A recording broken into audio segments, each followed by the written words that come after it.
नमस्कार, ये आकाशवाणी शिमला है। अब आप प्रभा शर्मा से प्रादेशिक समाचार सुनिए। आज के मुख्य समाचार। मुख्यमंत्री ने रामपुर विधानसभा क्षेत्र के खड़ाहण में आपदा से हुए नुकसान का लिया जायजा। आंशिक रूप से क्षतिग्रस्त मकानों की मुरम्मत के लिए 1-1 लाख रुपए का मुआवजा देने की घोषणा। राज्यपाल ने सोलन जिले के चक्की मोड़ में भूस्खलन प्रभावित राष्ट्रीय राजमार्ग का जायजा लिया। प्रशासन को दिए जरूरी निर्देश। पांवटा साहिब क्षेत्र के सिरमौरी ताल गांव में बादल फटने से आई बाढ़ ने मचाई तबाही। एक ही परिवार के 5 लोग मलबे में दबे। और नेता प्रतिपक्ष जयराम ठाकुर ने प्रदेश के अस्पतालों में चिकित्सा सुविधाओं को सुचारू बनाने की राज्य सरकार से की मांग।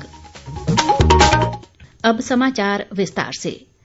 मुख्यमंत्री सुखविंदर सिंह सुक्खू ने शिमला जिले के प्रवास के तीसरे दिन आज रामपुर विधानसभा क्षेत्र के खड़ाहण में आपदा से हुए नुकसान का जायजा लिया।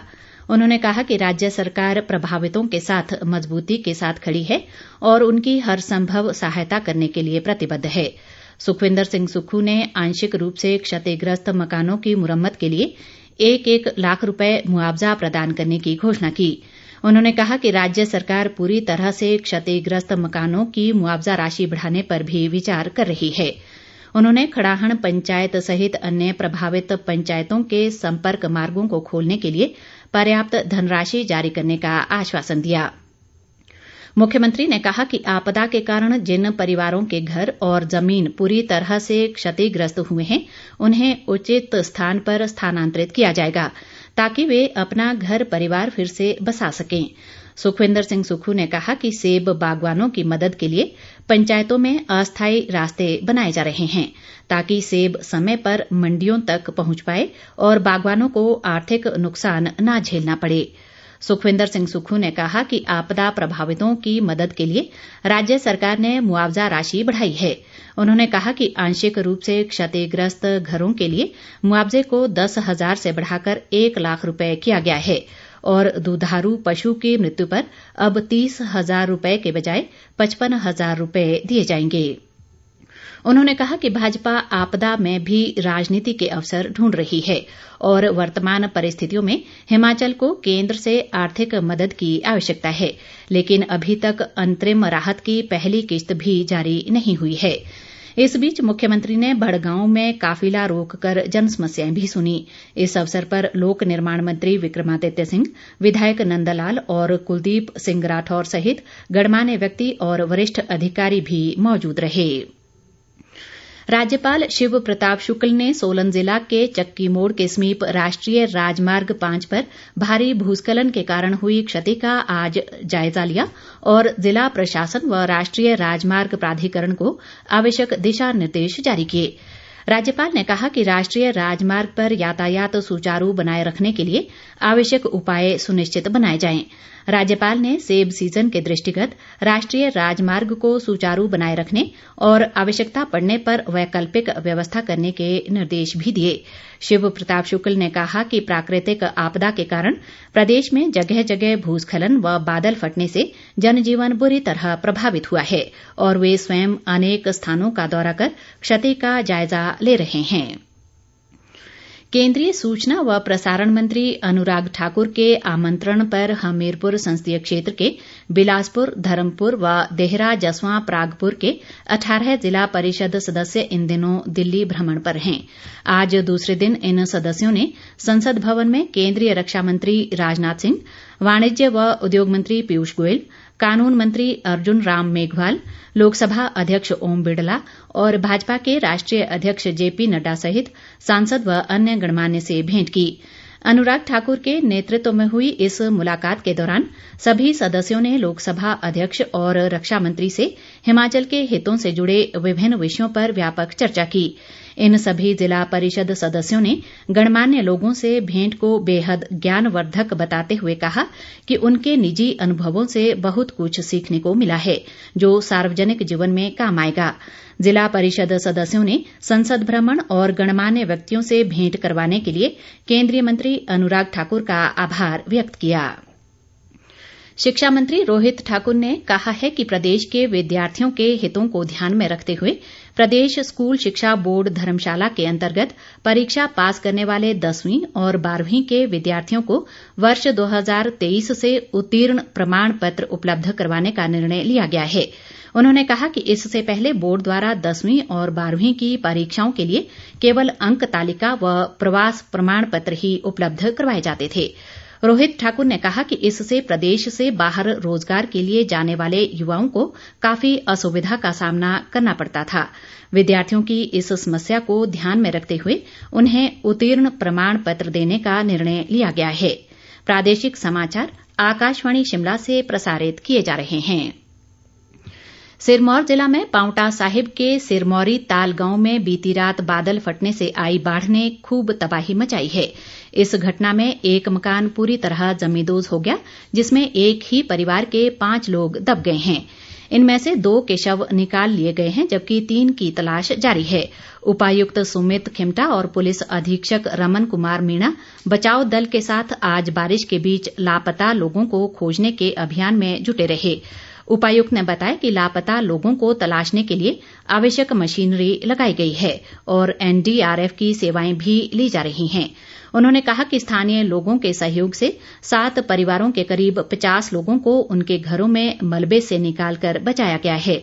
उपायुक्त ने बताया कि बाढ़ का मलबा राष्ट्रीय राजमार्ग 707 पर आ जाने से सड़क का एक बड़ा हिस्सा अवरुद्ध हो गया है।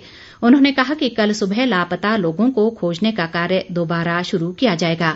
इस बीच पूर्व विधायक किरनेश जंग ने घटना स्थल पर पहुंचकर राहत व बचाव कार्यों में अपना सहयोग दिया।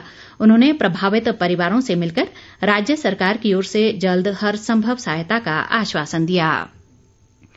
नेता प्रतिपक्ष जयराम ठाकुर ने प्रदेश के अस्पतालों में चिकित्सा सुविधाओं को सुचारू बनाने की राज्य सरकार से मांग की है।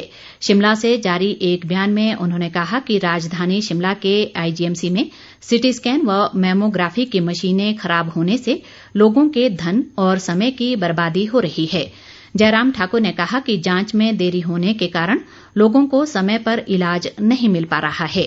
नेता प्रतिपक्ष ने कहा कि प्रदेश में स्क्रब टाइफस और पीलिया के मरीजों की बढ़ती संख्या को देखते हुए सरकार को इससे निपटने के पुख्ता प्रबंध करने चाहिए।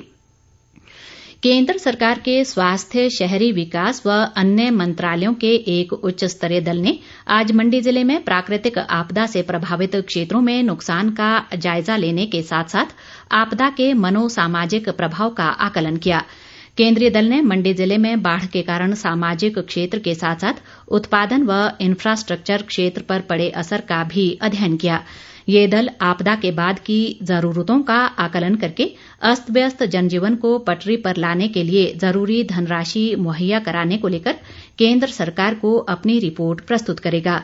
केंद्रीय दल ने घराण क्षेत्र का दौरा कर बाढ़ से क्षतिग्रस्त हेल्थ वेलनेस सेंटर और रति हेल्थ वेलनेस सेंटर का निरीक्षण कर स्थानीय लोगों से बातचीत की। आकाशवाणी शिमला द्वारा G20 समिट के तहत आज सुबह 11 बजे एक वॉकाथॉन का आयोजन किया गया। ये वॉकाथॉन आकाशवाणी परिसर से विधानसभा चौक और वापस आकाशवाणी परिसर तक आयोजित की गई। इसमें राजकीय वरिष्ठ माध्यमिक स्कूल बालूगंज के विद्यार्थियों, शिक्षकों और आकाशवाणी व दूरदर्शन के कर्मचारियों ने भाग लिया। आकाशवाणी व दूरदर्शन शिमला के क्लस्टर हेड उप महानिदेशक गुरविंदर सिंह ने आकाशवाणी परिसर से इस वॉकाथॉन को हरी झंडी दिखाकर रवाना किया। पुलिस प्रशासन ने इस वॉकाथॉन के दौरान यातायात व व्यवस्था को सुचारू रूप से चलाने में अपना सहयोग दिया। इस मौके पर आकाशवाणी शिमला की कार्यक्रम प्रमुख पूनम अमृत सिंह, समाचार प्रमुख रितेश कपूर, कार्यक्रम निष्पादक अनिल वर्मा व दीपक कुमार सहित अन्य अधिकारी व कर्मचारी भी मौजूद रहे।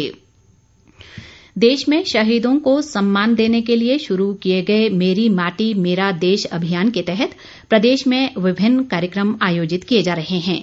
इसी कड़ी में नेहरू युवा केंद्र शिमला द्वारा आज रझाणा पंचायत में पौधरोपण कार्यक्रम का आयोजन किया गया। इस कार्यक्रम में एसएसबी के कमांडेंट PN चौरसिया सहित बल के 15 जवानों ने हिस्सा लिया। कार्यक्रम में मौजूद लोगों को आजादी के अमृत महोत्सव पर पंच प्रण की शपथ दिलाई गई। इस बीच नेहरू युवा केंद्र सोलन द्वारा जिले की लगभग 38 पंचायतों में पौधरोपण कार्यक्रम के तहत 75 पौधों की वाटिका बनाई गई।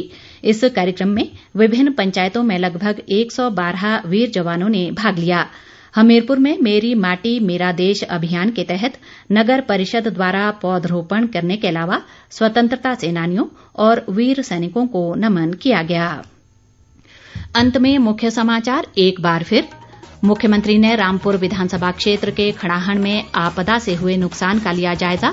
आंशिक रूप से क्षतिग्रस्त मकानों की मुरम्मत के लिए 1-1 लाख रुपए का मुआवजा देने की घोषणा।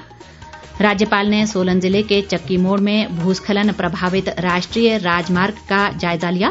प्रशासन को दिए जरूरी निर्देश।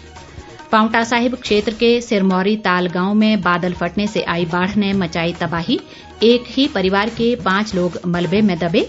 और नेता प्रतिपक्ष जयराम ठाकुर ने प्रदेश के अस्पतालों में चिकित्सा सुविधाओं को सुचारू बनाने की राज्य सरकार से की मांग। इसके साथ ही ये समाचार बुलेटिन समाप्त हुआ। नमस्कार।